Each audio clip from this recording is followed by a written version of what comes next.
Shikues të nderuar, 59 njerëz vdeshin nga zjarri në diskotekën në Maqedoni. Në Maqedoni u gjet se diskoteka nuk i plotësonte kushtet dhe për këtë arsye disa njerëz janë në burg.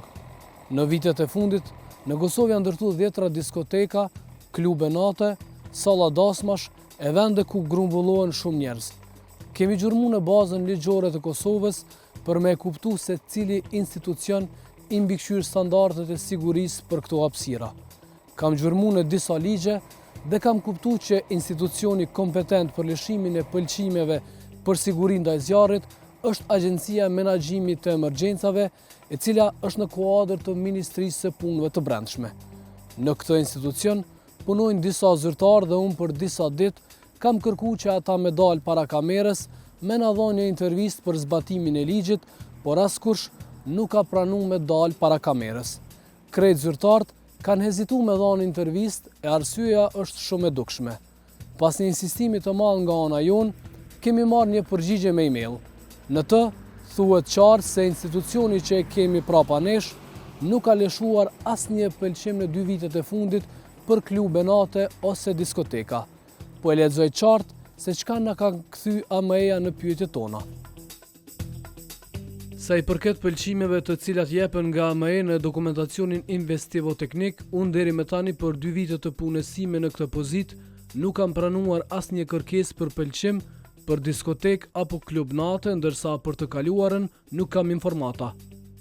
Ne e kemi pyetur AME-n edhe për përgjegjësinë e inspektimeve dhe ata na kanë thonë që përgjegjës për të inspektuar zbatimin e këtyre rregullave janë inspektorët komunal.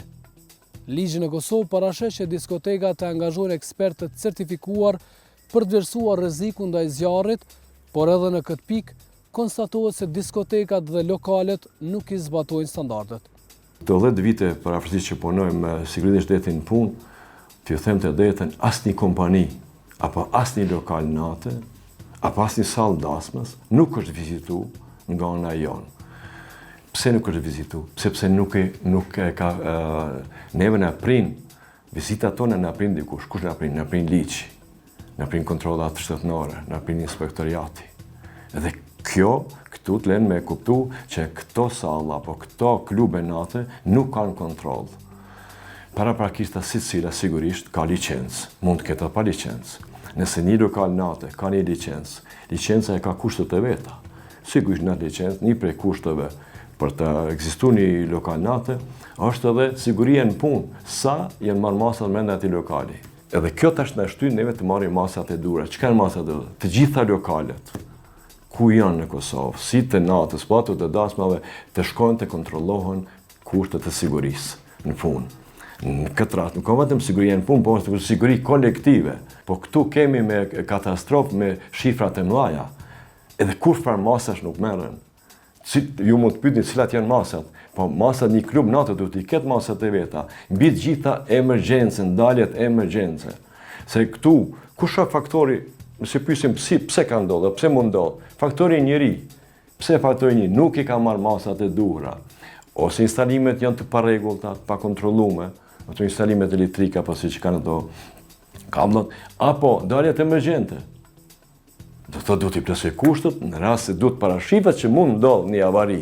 Avaria nuk ka mund të ndodh vetëm nga zjarri, mund ndodh edhe nga një përleshje e madhe. Edhe ku do të ikin aty do të kemi fatkeqësi. Kështu që unë do ta kisha përmbyll këtë me një apel apo me një mesazh që duhet të merren masat urgjente të kontrollohen në Kosovë, kudo që janë lokalet e natës. Kurse Malgashin nga Brigada e Zjarfikësve të Prishtinës thotë se klubet e natës duhet të kenë staf të certifikuar dhe të trajnuar për të reaguar në rastet kur ka zjarr. Është ligji për mbrojtje nga zjarri, i cili i parashet të gjitha mosat të cilat duhet të ketë qoftë biznes, qoftë objekt tjetër afaris, qoftë objekte ndërtimi e kështu me radhë. Pra janë mosat parandaluese për mbrojtje nga zjarri të cilat duhet të ketë. Edhe nuk ka nevojë me zbulu këtë ujin e nxehtë, flasëm për rastet konkrete, janë materiale që duhet të jenë antizjarr, pra që nuk ndezën.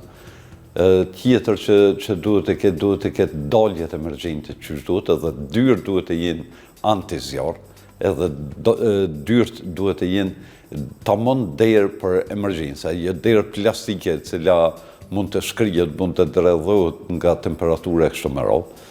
Duhet ketë aparatet për shunën zjarre, duhet ketë hidrantet dhe çka tjetra tepër e rëndësishme, përveç sigurimit fizik që janë të dera për me kontrollu edhe me kontrollu biletat, është tepër me rëndësi që me pas edhe persona adekuat të certifikuar e të profesionalizuar për reagim në rastet të zjarrit dhe evakuimin e qytetarëve, sepse këto situata ndihmohet në këto situata kur ka rastet e tilla në vdekjen e njerëzve, paniku. Sepse nëse menaxhohet paniku, ashtu siç duhet, vdekjet mund të ndodhin, mirë po numri mund të jetë shumë i vogël. Për të kontrolluar nëse diskotekat dhe lokalet i zbatojnë standardet e sigurisë ndaj zjarrit, ne kemi tentuar të intervistojmë disa pronar diskotekash në Prishtinë dhe Ferizaj, mirë po shumica e tyre kanë refuzuar me arsyetimin se janë në renovime ose nuk dëshirojnë të jenë pjesë e temës.